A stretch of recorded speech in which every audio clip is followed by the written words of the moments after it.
Book of Matthew, chapter 5, verse 35. ಯೋಹಾನನು ಉರಿಯುವ ದೀಪದೋಪಾದಿಯಲ್ಲಿ ಪ್ರಕಾಶಿಸಿದನು. ಯೋಹಾನನು ಉರಿಯುವ ದೀಪದೋಪಾದಿಯಲ್ಲಿ ಪ್ರಕಾಶಿಸಿದನು. ಮತ್ತಾಯನ ಬರೆದ ಸುವಾರ್ತೆ 11:11. ಸ್ತ್ರೀಯರಲ್ಲಿ ಹುಟ್ಟಿದವರೊಳಗೆ ಸ್ನಾನಿಕನಾದ ಯೋಹಾನನಿಗಿಂತ ದೊಡ್ಡವನು ಎಂದಿಲ್ಲ. ಇವತ್ತಿನ ನನ್ನ ಸಂದೇಶದ ಪೀಠಿಕೆ moving forward to the knowledge of Christ. ಕ್ರಿಸ್ತನ ಜ್ಞಾನದ ಕಡೆಗೆ ಸಾಗುವ. ಕ್ರಿಸ್ತನ ಜ್ಞಾನದ ಕಡೆಗೆ ಸಾಗುವ. ನಾವು ಸ್ನಾನಿಕನಾದ ಯೋಹಾನನ ಕುರಿತು ನಾವು ಕಲಿಯುವಾಗ ಅವನ ಸೇವೆ, is ministry was very short. ಬಹಳ ಸಣ್ಣ ಒಂದು ಸೇವೆಯಾಗಿತ್ತು, ದೀರ್ಘಕಾಲದ ಸೇವೆಯಾಗಿರಲಿಲ್ಲ. ಒಂದು short period, short time ministry ತಾನು ಮಾಡಿದನು. ಕೊನೆಯಲ್ಲಿ ಒಂದು ದುಷ್ಟ ಅರಸನಾದಂಥ ಏರೋದಾನ್ನ ಅವನ ಅಧಿಕಾರದಲ್ಲಿದ್ದ ಕಾಲಘಟ್ಟಗಳಲ್ಲಿ ಸ್ನಾನಿಕನಾದ ಯೋಹಾನನ ತಲೆಯನ್ನು ಕತ್ತರಿಸಿ ಅವನನ್ನು ಕೊಂದರು. ಹಾಗೆ ದೇವನಾಮಕ್ಕಾಗಿ ನಿಂತಹ ಸ್ನಾನಿಕನಾದ ಯೋಹಾನನ ಅಂತ್ಯ ಬಹಳ ದುಃಖಕರವಾಗಿತ್ತು. ಸ್ನಾನಿಕನಾದ ಯೋಹಾನನು ಹೊಸ ಒಡಂಬಡಿಕೆಯಲ್ಲಿ ಯೇಸುವನ್ನು ಲೋಕಕ್ಕೆ ಪರಿಚಯ ಮಾಡಿಕೊಟ್ಟವನು. ಮರುಭೂಮಿಯಲ್ಲಿ ಶಬ್ದವಾದವನು. ಯೇಸುವಿನ ಸೇವೆಗೆ ದಾರಿ ಸಿದ್ಧ ಮಾಡಿದವನು. ಸೆರೆಮನೆಯಲ್ಲಿ ಇದ್ಕೊಂಡು ಒಮ್ಮೆ ತನ್ನ ಶಿಷ್ಯರಿಗೆ ಹೇಳ್ತಾನೆ, ನೀವು ಹೋಗಿ ಯೇಸು ಸ್ವಾಮಿಯ ಬಳಿ ಮಾತನಾಡ್ರಿ, ಬರಲಿಕ್ಕಿರುವಂಥ ಮಸ್ಸಿಯನ್ನು ನೀನೋ ಅಥವಾ ನಾವು ಬೇರೊಬ್ಬನನ್ನು ಎದುರು ನೋಡಬೇಕಾ ಅಂತ. ಕಾರಣ ಕಾಲಘಟ್ಟ ಆಗಿತ್ತು. ಸ್ವಲ್ಪ ಯೋಚನೆ ಮಾಡ್ರಿ, ಯೇಸು ಕ್ರಿಸ್ತನ ಜನನ, ಆತನ ಜನನ ಎಲ್ಲಿ ನಡೆಯುತ್ತೆ, ಯಾವ ಗ್ರಾಮದಲ್ಲಿ ನಡೆಯುತ್ತೆ, ಅವನು ಏನಾಗಿರ್ತಾನೆ ಎಂಬುದನ್ನು ಪ್ರವಾದಿಯ ಬಾಯಿಗಳಲ್ಲಿ ದೇವರು ಮಾತನಾಡಿದನು. ಯೆಶಾಯ ಪ್ರವಾದಿ ಪ್ರವಚಿಸಿದನು, ದಾವೀದನ ಅಂಕುರದಲ್ಲಿ ಒಂದು ಚಿಗುರು ಒಡೆಯುತ್ತದೆ, ಅವನ ಹೆಸರು ಇಮ್ಮಾನುವೇಲ್, ಆಡಳಿತವು ಅವನ ಬಾಹುವಿನ ಮೇಲಿರುತ್ತದೆ, ಅವನು ಪರಾಕ್ರಮಶಾಲಿ, ಸಮಾಧಾನದ ಪ್ರಭು. ಹೀಗೆ ಆತನ ಕುರಿತಾದಂಥ ಎಲ್ಲ ವಿವರಗಳನ್ನು ಯೆಶಾಯನು ಯೇಸು ಸ್ವಾಮಿ ಹುಟ್ಟುವುದಕ್ಕಿಂತ 750 ವರ್ಷಗಳ ಮುಂಚೆನೇ ಪ್ರವಚನಾತ್ಮದಲ್ಲಿ ಪ್ರವಚಿಸಿದನು. ಕೀರ್ತನಕಾರನು ಕೀರ್ತನೆಯಲ್ಲಿ ಪ್ರವಚಿಸಿದನು. ಮೀಕಾ ಪ್ರವಾದಿ ಹೇಳಿದನು, ಗ್ರಾಮಗಳಲ್ಲಿ ಚಿಕ್ಕ ಗ್ರಾಮವಾದ ಹೇ ಬೆತ್ಲೆಹೇಮೇ, ನಿನ್ನಲ್ಲಿ ಲೋಕದ ರಕ್ಷಕನು ಹುಟ್ಟುತ್ತಾನೆ ಎಂಬುದಾಗಿ. ಯೇಸು ಕ್ರಿಸ್ತನ ಜನನದ ಕುರಿತಾಗಿ ಸುವಿಸ್ತಾರವಾಗಿ ಪ್ರವಾದಿಗಳು ಪ್ರವಚಿಸಿದರು. ಕಡೆ ಪ್ರವಾದಿಯಾದ ಮಲಾಕಿ ಪ್ರವಾದಿ ತಾನು ಕೂಗಿ ಹೇಳಿದನು, ಒಂದು ಕಠಿಣ ಕಾಲ ಬರುತ್ತೆ, ಅಂತ್ಯಕಾಲ ಬರುತ್ತೆ, ಆಗ ನಾನು ಏಲಿಯನ ಆತ್ಮನನ್ನು ಕಳಿಸ್ತೀನಿ ಎಂಬುದಾಗಿ. ಅಲ್ಲಿಂದ ಆಚೆಗೆ ಹಳೆ ಒಡಂಬಡಿಕೆಗೂ ಹೊಸ ಒಡಂಬಡಿಕೆಗೂ ಉದ್ದನೆಯ 400 ವರ್ಷಗಳ ಡಾರ್ಕ್ ಏಜ್ ಅಂತ ಹೇಳ್ತಾರೆ, ಕತ್ತಲೆಯ ಯುಗ ಎಂದು ಕರೀತಾರೆ. ಶಬ್ದವಿಲ್ಲ, ಮಾತಿಲ್ಲ, ದೇವರ ಸ್ವರ ಇಲ್ಲ, ದೇವರ ಆಲೋಚನೆ ಇಲ್ಲ, ದೈವಿಕವಾದ ಕಾರ್ಯಗಳು ನಡೀತಾ ಇಲ್ಲ. ಹೆಚ್ಚು ಕಡಿಮೆ 400 ವರ್ಷಗಳು ಕಳೆಯಿತು. ಆ ಕಾಲದಲ್ಲಿ ಅನೇಕ ಪರಿಸಾಯರು ಉಟ್ಕೊಂಡ್ರು. ಅದರಲ್ಲಿ 7 ಟೈಪ್ಸ್ ಆಫ್ ಪ್ಯಾರಿಸಿಸ್, 7 ವಿಧವಾದಂಥ ಪರಿಸಾಯರು ಉಟ್ಕೊಂಡ್ರಂತೆ. ಆ ಕಾಲಘಟ್ಟದಲ್ಲಿ ಆರಾಧನೆ, ಯಹೂದ ಜನರ ಆರಾಧನೆ ಎಲ್ಲ ಪಾರಂಪರ್ಯ ಆರಾಧನೆ ಆಯಿತು. ದೇವರು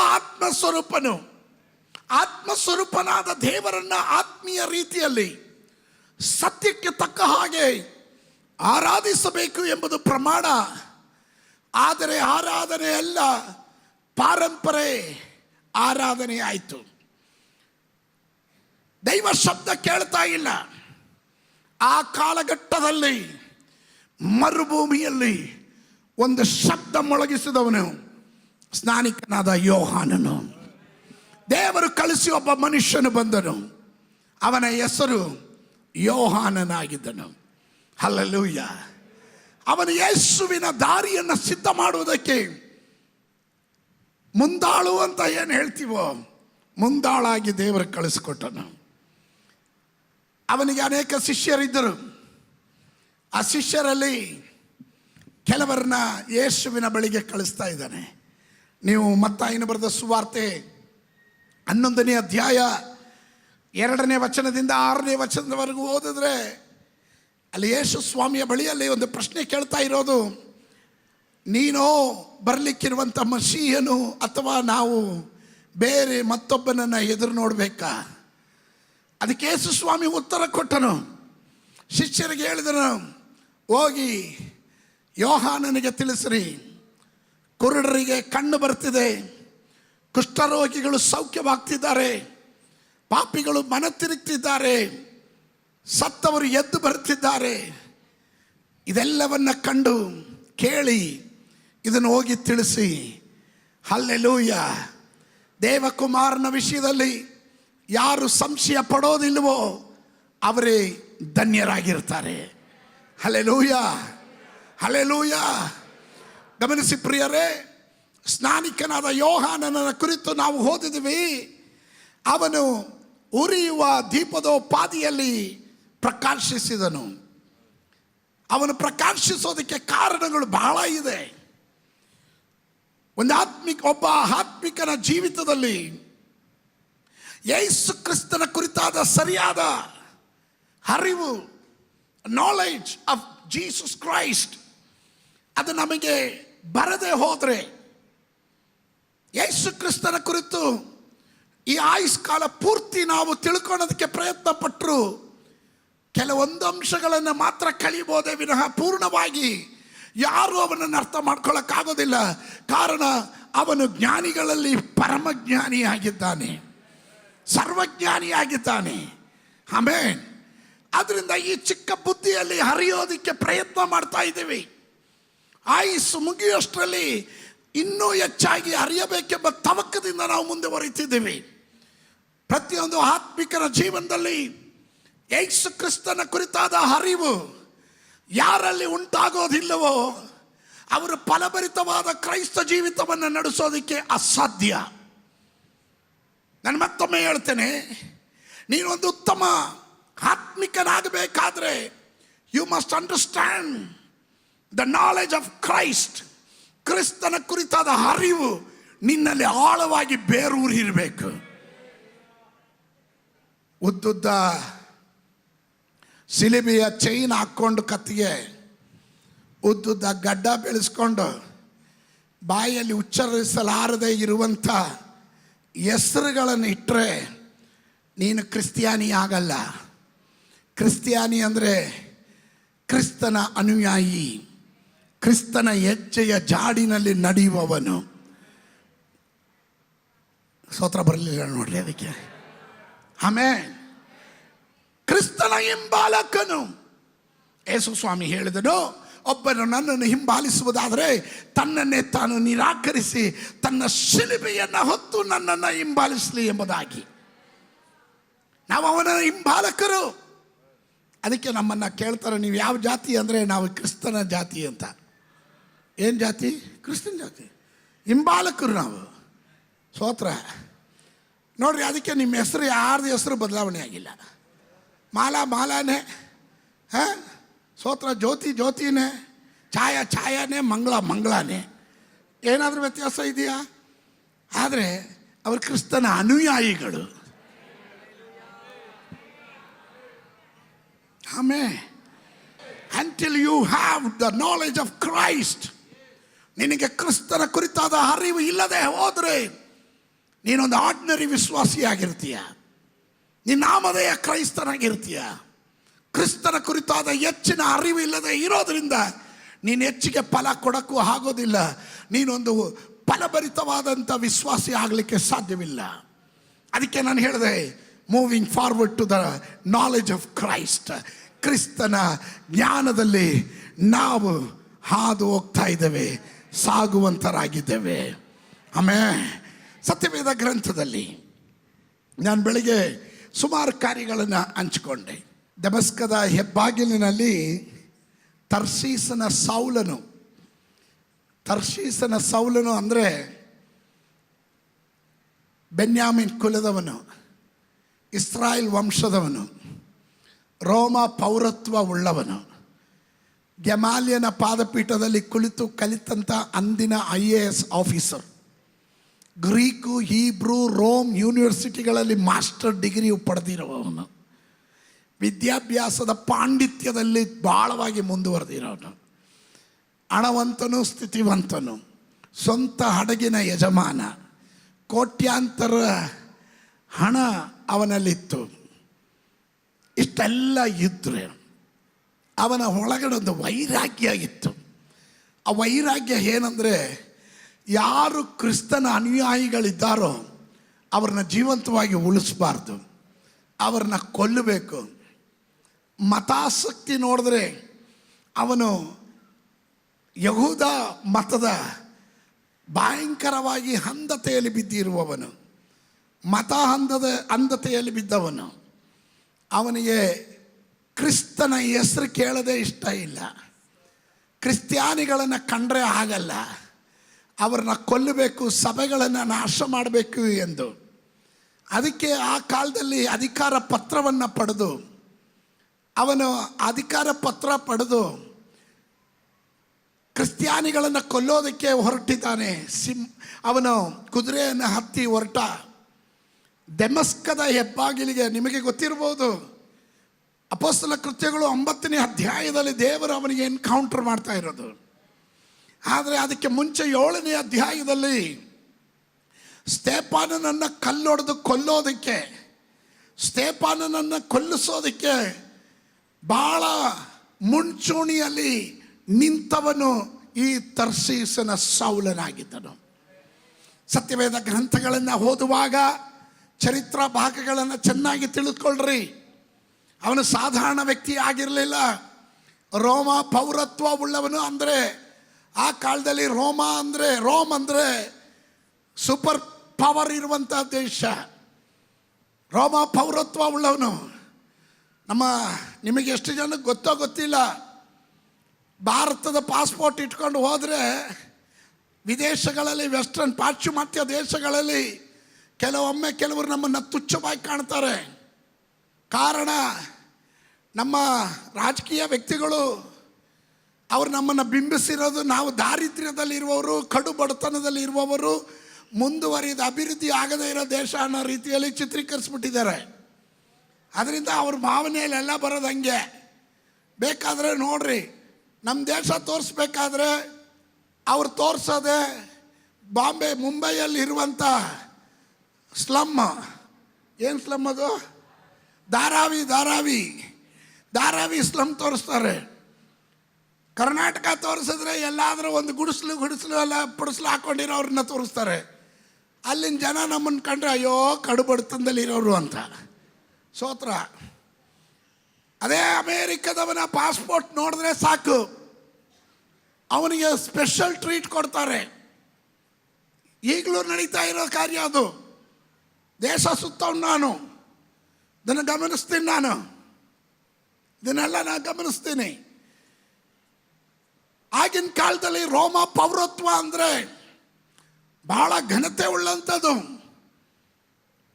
ರೋಮ ಪೌರತ್ವ ಉಳ್ಳ ಪೌಲನು ಅಧಿಕಾರ ಪತ್ರವನ್ನು ಪಡೆದು ಎಲ್ಲರನ್ನು ನಾಶ ಮಾಡ್ತೀನಿ ಅಂತ ಹೊರಟವನು. ದೇವರು ನೋಡಿದನು, ಇವನ ಒಳಗಡೆ ಇರೋ ಆವೇಶ, ಇವನ ಒಳಗಡೆ ಇರುವ ಮತದ ಆಸಕ್ತಿ, ಇವನನ್ನು ಮುಟ್ಟಿದ್ರೆ ಕರೆಕ್ಟಾಗಿ ಸೇವೆಗೆ ಒಳ್ಳೆ ಶಿಷ್ಯ ಇವನು ಅಂತ. ನಾನು ಅನೇಕ ಸಂದರ್ಭಗಳಲ್ಲಿ ಯೋಚನೆ ಮಾಡಿದ್ದೀನಿ, ಯಾರು ತುಂಬ ಗಲಾಟೆ ಮಾಡ್ತಾರೋ ಶಾಲೆಯಲ್ಲಿ ಅವ್ರನ್ನ ಮಾನಿಟರ್ ಮಾಡ್ತಾರೆ. ಯಾರು ತುಂಬ ತುಂಟಾಟಿಕೆ ಮಾಡ್ತಾರೋ ಅವ್ರು ಪಾಸ್ಟರ್ ಆಗ್ಬಿಡ್ತಾರೆ. ನನ್ನಷ್ಟು ತುಂಟ ಬೇರೆ ಯಾರೂ ಇರಲಿಲ್ಲ. ತರಲೆ ಅನ್ನೋರು ನನ್ನನ್ನು ಸೋತ್ರ. ನಮ್ಮ ಲೆಕ್ಚರರ್ಗಳು, ಶಾಲೆಯಲ್ಲಿ ಟೀಚರ್ಗಳು ನನಗೆ ಹೇಳ್ತಾ ಇದ್ರು, ಒಂದಿನ ಕ್ಲಾಸ್ಗೆ ಹೋಗ್ಲೆ ಯಾಕೆ ತರಲೆ ಬರಲಿಲ್ವಾ ಅನ್ನೋರು. ಯಾಕಂದರೆ ಅವತ್ತು ಕ್ಲಾಸ್ ಸೈಲೆಂಟಾಗಿರೋದು, ನಾನು ನಿದ್ರೆ ಗಲಾಟೆ ಇರೋದು, ಗಿಜ ಅನ್ನೋದು. ಸೋತ್ರ ಅಂಥವರೆಲ್ಲ ಪಾಸ್ಟರ್ ಆದರು ನೋಡ್ರಿ. ತುಂಬ ಮತಾಸಕ್ತಿಯಲ್ಲಿ ಮತ್ತೊಬ್ಬರನ್ನ ವೈರಾಗ್ಯ ಅಂತಾರಲ್ಲ, ಅವ್ರನ್ನೆಲ್ಲ ದೇವರು ಹಿಡಿದು ಅಪೊಸ್ತಲರು, ಪ್ರವಾದಿ, ಸೇವಕರಾಗಿ ಮಾಡಿಬಿಡ್ತಾರೆ. ಹಲ್ಲೆಲೂಯ.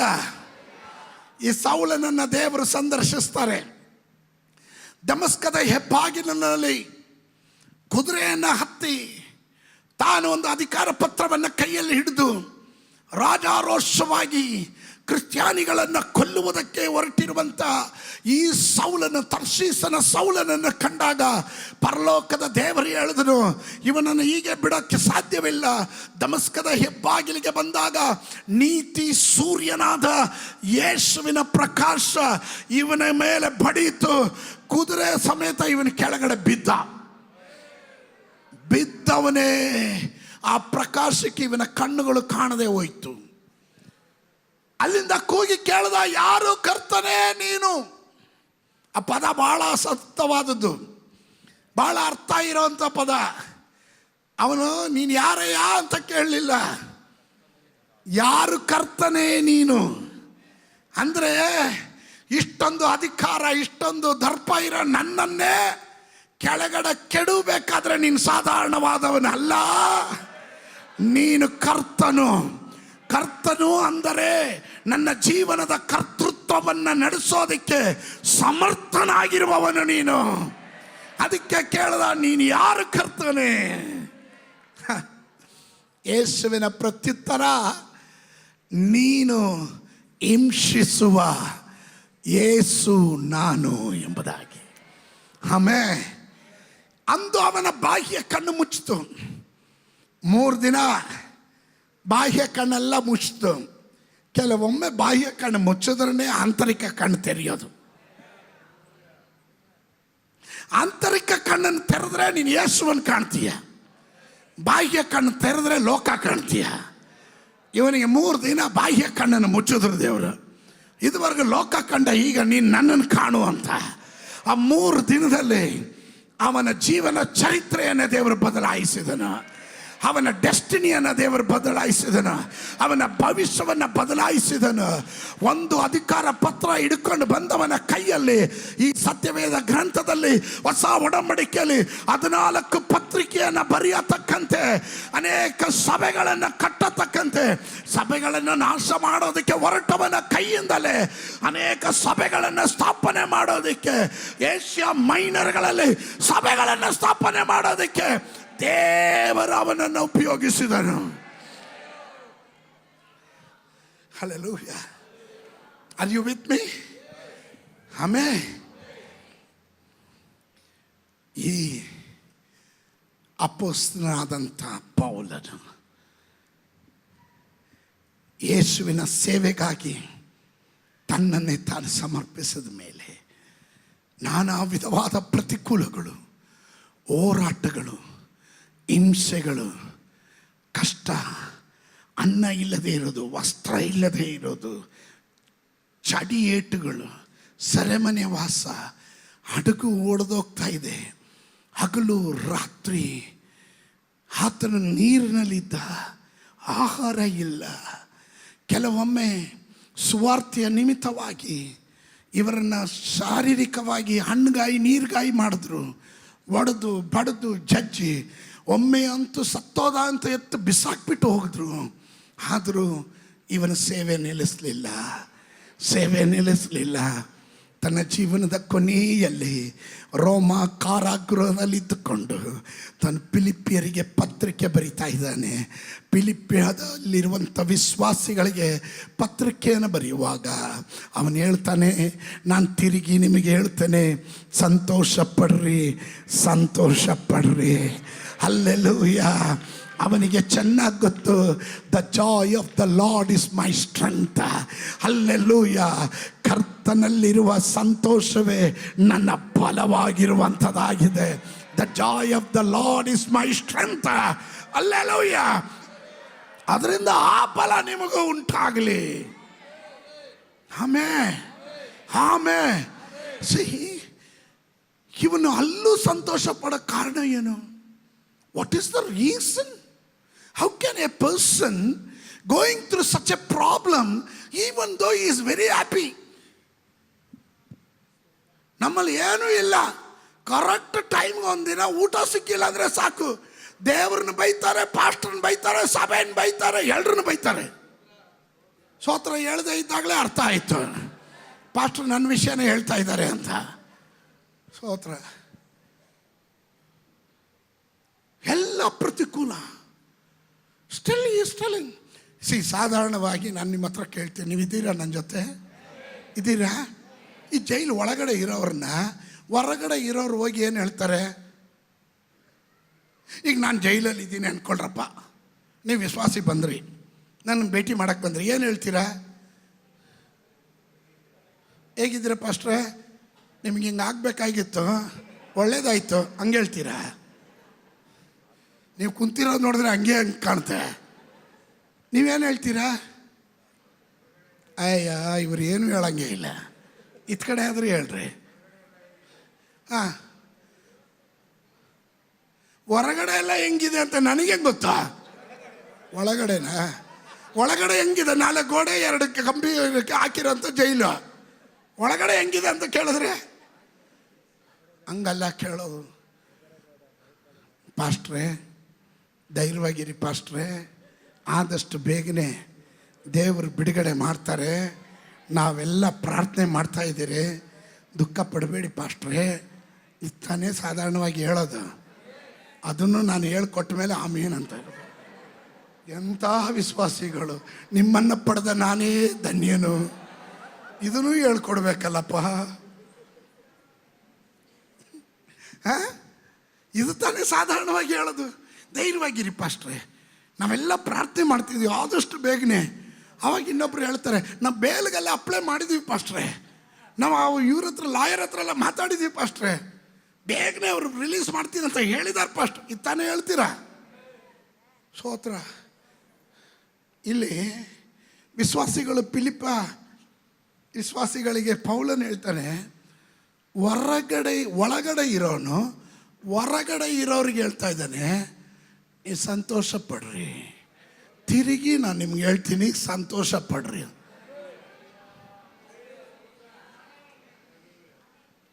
ಎಂಥ ಇದರಿಂದ ನಮಗೆ ಏನು ನೀತಿ ಪಾಠ ಅಂತ ಹೇಳ್ತೀನಿ ಕೇಳ್ರಿ. What is the moral of this story? ಹಾಂ, ಇದರಿಂದ ನೀತಿ ಪಾಠ ಏನು ಗೊತ್ತಾ? ಎಂಥ ಪರಿಸ್ಥಿತಿಯಲ್ಲೂ ಎಂಥ ಅವಸ್ಥೆಯಲ್ಲೂ ಲೋಕದಲ್ಲಿ ನಿನ್ನನ್ನು ಸೆರೆಮನೆಗೆ ಹಾಕ್ಬೋದು, ಚಡಿಯೇಟಿನಿಂದ ನಿನ್ನನ್ನು ಬಾಧಿಸ್ಬೋದು, ಆದರೆ ನಿನ್ನ ಒಳಗಡೆ ದೇವರು ಕೊಟ್ಟಿರುವ ಆತ್ಮದ ಫಲವಾಗಿರುವ ಸಂತೋಷವನ್ನು ಯಾರು ಕಸಿದ್ಕೊಳ್ಳೋಕ್ಕಾಗಲ್ಲ.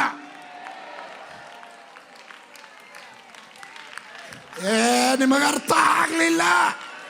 ನಿಮ್ಮ ಒಳಗಡೆ ಕ್ರಿಸ್ತನ ಮೂಲಕ ದೊರಕಿರುವ ಸಂತೋಷವನ್ನ ಯಾರು ಕಸಿದ್ಕೊಳ್ಳಕ್ಕಾಗಲ್ಲ.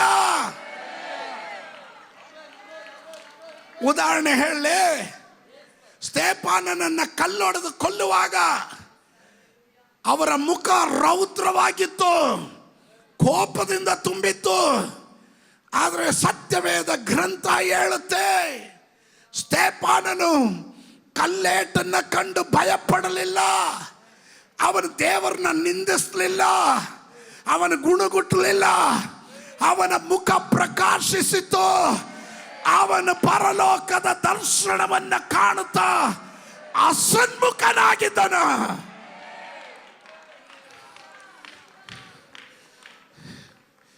ಕಲ್ಲೊಡೆಯೋನ್ ಮುಖ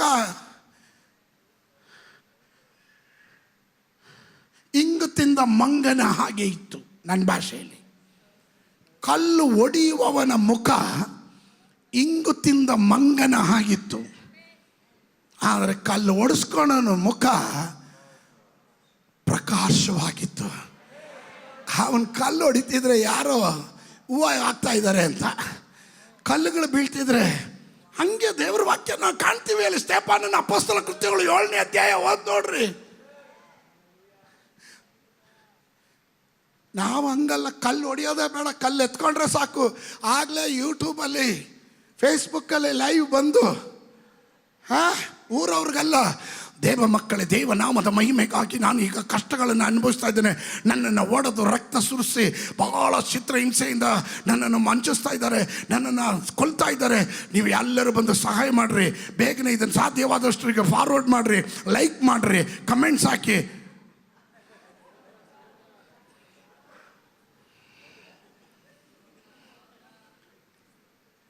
ನಮ್ಮವ್ರು ಯಾರು ಹಂಗೆ ಮಾಡಲ್ಲ ಬಿಡಿ ಪಾಸ್ಟ್ರೆ.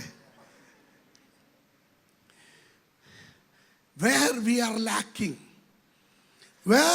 ಲ್ಯಾಕಿಂಗ್, ಎಲ್ಲಿ ನಮ್ಮಲ್ಲಿ ಕೊರತೆ ಬಂದಿರೋದು? The knowledge of Christ. ಆಮೇಲೆ ಗಮನಿಸ್ರಿ, let me explain to you.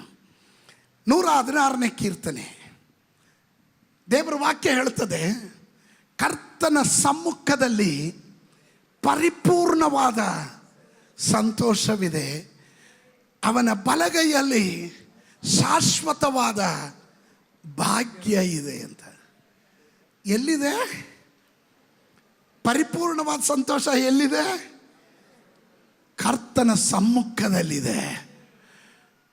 O taste and see that the Lord is good. ಕರ್ತನು ಸರ್ವೋತ್ತಮನೆಂದು ಅನುಭವದಿಂದ ಸವಿದು ನೋಡಬೇಕು. ಜೇನುತುಪ್ಪ ಅಂತ ಪೇಪರಲ್ಲಿ ಬರೆದ್ಬಿಟ್ಟು ನೆಕ್ಕಿದ್ರೆ ಏನು ರುಚಿ ಕಾಣಲ್ಲ. ನೀನು ಜೇನುತುಪ್ಪ ನೆಕ್ಕಿ ನೋಡಬೇಕು. ಸ್ತೋತ್ರ ಹೇಳಲಿಲ್ಲ. ಆಮೇಲೆ ಕ್ರಿಸ್ತಿಯಾನಿ ಅಂತ ಹೇಳಿ ಹೆಸರು ಇಟ್ಕೊಂಡು ನಡೆಯೋದಲ್ಲ, ಉದ್ದುದ್ದ ಸಿಲಿಬೆ ಹಾಕೊಂಡು ನಡೆಯೋದಲ್ಲ. ಹಲ್ಲೆಲೂಯ, ಕ್ರಿಸ್ತನು ನಿನ್ನಲ್ಲಿದ್ದಾನೆ, ನೀನು ಕ್ರಿಸ್ತನಲ್ಲಿದ್ದೀಯಾ ಎಂದು ನಿನ್ನ ನಡತೆ ಸ್ವಭಾವದಿಂದ ತೋರಿಸ್ಬೇಕು. ಇದ್ದೀರಾ ನೀವು ನನ್ನ ಜೊತೆ? ಸಂತೋಷ ಇದೆಯಾ? ಪಕ್ಕದಲ್ಲಿ ಇರೋರು ಕೈ ಕೊಟ್ಟು ಹೇಳ್ರಿ, ಪಕ್ಕದಲ್ಲಿರೋ ಕೈ ಕೊಟ್ಟು ಹೇಳ್ರಿ, ತುಂಬ ಚೆನ್ನಾಗಿ ಕಾಣ್ತಾ ಇದ್ದೀರಾ ಅಂತ ಹೇಳ್ರಿ. ನನ್ನ ಹೆಂಡತಿಗೆ ಹೇಳ್ಬಿಡ್ತೀನಿ, ಚೆನ್ನಾಗಿ ಕಾಣ್ತಿದ್ಯಮ್ಮ. ಸ್ತೋತ್ರ ಸ್ತೋತ್ರ. ಕೇಳೋರ್ಗೆ ಹೊಟ್ಟೆ ಕಿಚ್ಚು, ಎಂತಿದ್ದವ್ರಿಗೆ ಹೇಳಲ್ಲ.